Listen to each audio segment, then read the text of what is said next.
संसद का बजट सत्र विकास और नीति पर चर्चा के लिए शुरू हुआ था, लेकिन पहले ही सत्र में हंगामे ने रिकॉर्ड तोड़ दिया। दोनों सदन की कार्यवाही नारों और शोर शराबे की भेंट चढ़ रही है।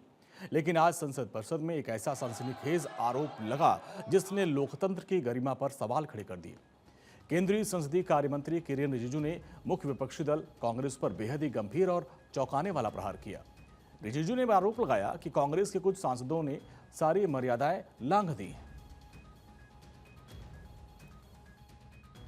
स्पीकर बहुत आहत है। स्पीकर साहब से मैंने बात भी किया है।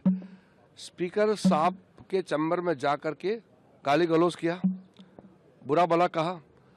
फिर स्पीकर ने जो रूलिंग दिया उसको नहीं माना। और फिर राहुल गांधी जी कहते हैं कि किसी का परमिशन नहीं चाहिए उसको बोलने के लिए, वो मर्जी से बोलेंगे, रूल के बिना बोलेंगे।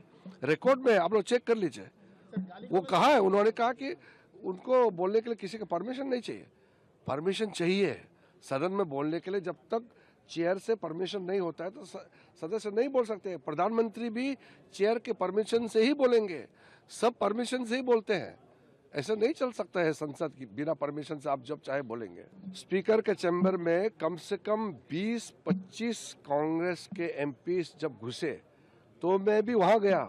जब स्पीकर को गाली गलौज कर रहे थे उस समय वेणुगोपाल जी भी थे, प्रियंका गांधी भी थी वहां पे, कांग्रेस के सीनियर लीडर थे, और वो भी मिला रहे हैं, इनकरेज कर रहे हैं।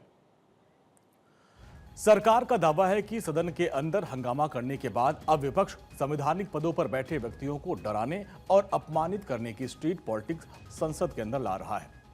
रिजिजू ने इसे भारतीय संसदीय इतिहास का काला दिन करार दिया और दोषियों के खिलाफ कठोर कार्रवाई के संकेत दिए हैं।